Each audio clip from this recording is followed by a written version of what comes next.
Di suatu siang di tepi sungai, si kancil sedang mencari makan di sekitar sungai. Tiba-tiba dia bertemu dengan buaya yang lapar.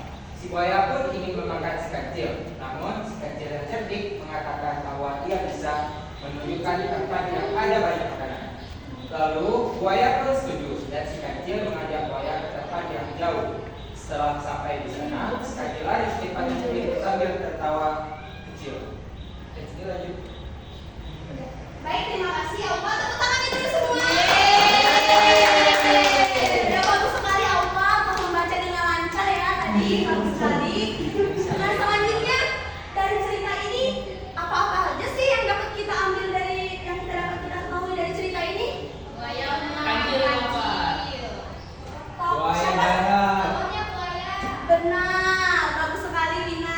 Nah, jadi dari cerita ini kita bisa mengambil unsur intrinsik yang ada di dalamnya. Kita bisa mengetahui apa aja sih unsur intrinsik itu. Mari kita bahas sekarang.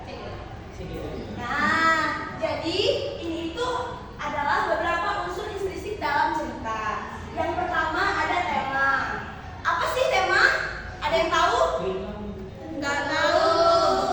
Nah, tema itu merupakan tentang apa sih isi cerita tersebut, kandungannya apa? Apakah tentang persahabatan, tentang percintaan, dan lain sebagainya. Nah, selanjutnya ada tokoh dan penokohan. Siapa tadi tokoh yang ada di dalam cerita? Iya, pintar banget sih Ibu. Nah, jadi tokoh di dalam cerita tersebut tadi ada buaya dan kancil. Gimana sifat si buaya? Jahat. Benar. Nah, jadi tokoh dan penokohan itu adalah siapa yang ada di dalam, yang bermain di dalam cerita tersebut, yang berperan, dan bagaimana sikapnya. Nah, itu yang disebut dengan penokohan. Selanjutnya ada latar. Latar terbagi menjadi 3. Ada latar tempat, latar waktu, dan latar suasana. Latar tempat di cerita tadi apa? Di sungai. Nah, latar suasananya? Kancil yang kesal kan, kesal terhadap buaya. Kalau latar waktunya? Siang hari. Benar. Nah, selanjutnya ada alur cerita. Nah, alur cerita terbagi menjadi 3. Ada alur maju, alur campuran, dan alur mundur. Nah, kalau alur maju itu dia ceritanya berurutan sesuai dengan seperti kejadiannya. Nah, kalau alur mundur itu ada kilas balik. Jadi dia maju dan mundur lagi ceritanya, kembali ke masa lalu. Dan kalau alur campuran itu dia bercampur antara maju setelah menceritakan kilas balik, lalu mundur lagi, maju lagi seperti itu. Nah, dan yang terakhir itu ada alur cerita, ada amanat. Nah, amanat adalah pesan yang terkandung di dalam sebuah cerita. Apa tadi pesan yang dapat kita ambil dari cerita tadi? Jangan mudah ditipu.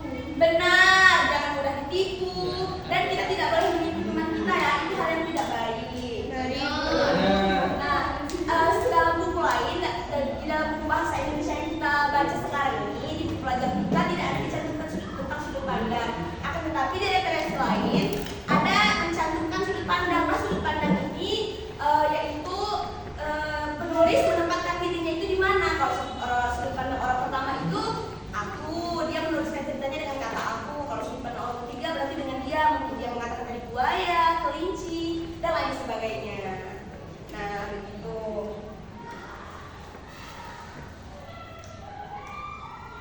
Nah, selanjutnya Ibu ingin membagikan kelompok. Kita bagi jadi 4 kelompok aja ya. Coba bisa diperbaiki tempat duduknya.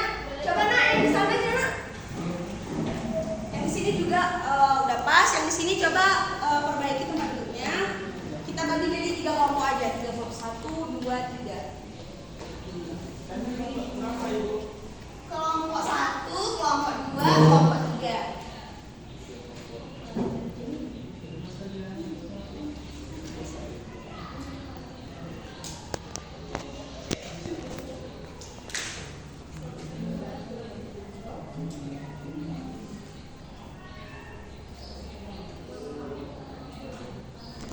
Nah, sekarang coba perhatikan LKPD-nya ya. Perhatikan LKPD. Kalau ada yang tidak dimengerti ataupun kesulitan yang kalian dapatkan, bisa tanyakan langsung kepada Ibu. Kalau kita kelas berapa? Kita kelas ini. Nah,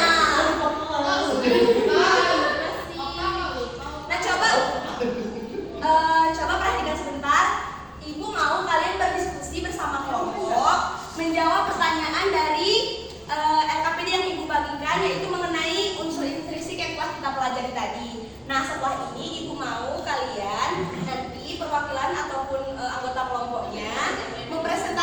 depan.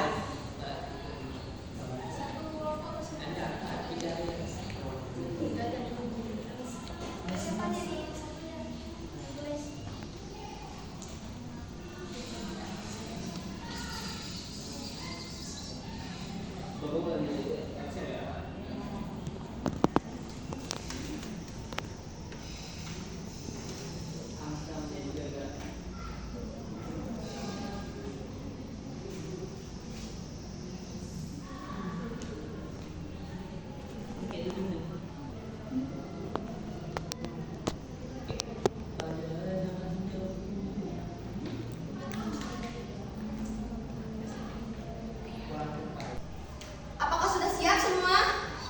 Sudah. Sedikit lagi. Oke, masih waktu sebentar lagi ya. 5 menit lagi ya. Iya, Bu.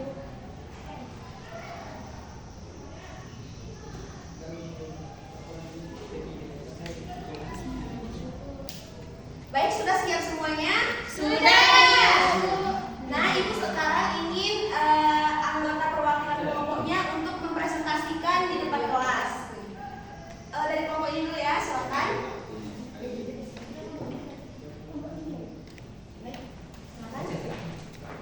Yang lain tolong diperhatikan ya temannya. Jadi unsur-unsur cerita pertama judul ceritanya itu Gaga ingin menjadi angsa. Tokoh dan sifatnya di sini ada Gaga. Dia sifatnya tuh tidak bersyukur pertama karena dia akan menjadi angsa. Padahal kan dia udah jelas Gaga. Terus ingin menjadi orang lain juga. Kemudian latar tempatnya itu di sekitar danau. Kalau latar waktu itu berhari-hari karena ini banyak harinya gitu kan. Terus kalau latar suasana ya dia tuh yang keinginan dia tuh yang pengen menjadi Gaga gitu. Terus alur atau jalan ceritanya tuh alur maju. Kemudian ada amanat pesan yaitu kita harus mensyukuri apa yang ada pada diri kita, mencintai diri kita sendiri dan tidak boleh kayak ingin meniru orang lain karena kita punya hal yang baik dari diri kita sendiri gitu. Terus saya suka cerita ini karena ya amanatnya tadi mencintai diri sendiri gitu. Makanya saya suka cerita ini. Baik, terima kasih. Tangan semua. Nah, selanjutnya kelompok mana lagi yang mau membacakan? Alfal, Bu. Nah, baik, Rifki. Silakan. Pasti dia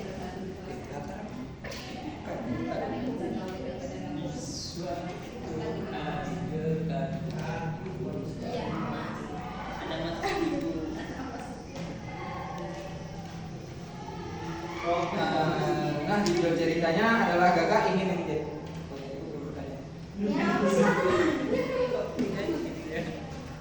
Oke, yang pertama itu judul cerita. Nah, judul ceritanya itu adalah Gaga ingin menjadi angsa. Terus tokoh dan sifatnya adalah siapa ya? Gaga yang sifatnya itu pesimis. Dan latarnya tuh hutan. Alur jalan ceritanya adalah maju. Berarti dia ceritanya maju terus. Terus amanat dari cerita jadilah diri sendiri. Nah, aku suka cerita ini karena bisa memotivasi diri sendiri untuk menjadikan diri sendiri. Nah, tepuk tangan semuanya. Bagus sekali, Alfal. Nah, selanjutnya dari kelompok ini perwakilannya silakan kepada Asri. Silakan. Yang lain perhatikan ya.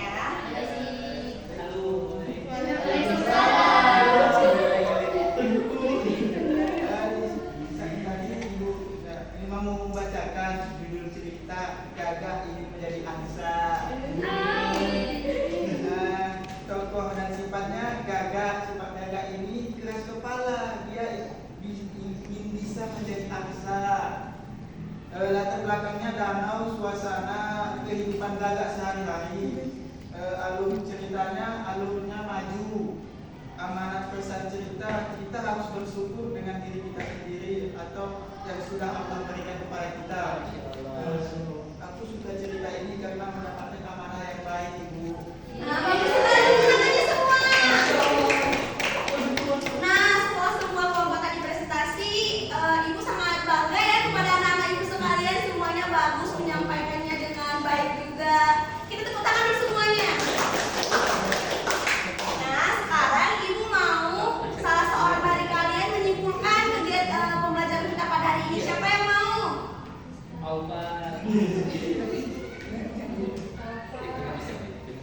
Nah, baik. Siapa ya? Sauki, silakan. Coba simpulkan nak apa pembelajaran kita hari ini? Jadi yang kita sebutkan ini bahwasanya unsur istri pada cerita Iya, usus listrik. istri pada cerita ini membuat banyak hal. Yang pertama dari atas tokohnya juga.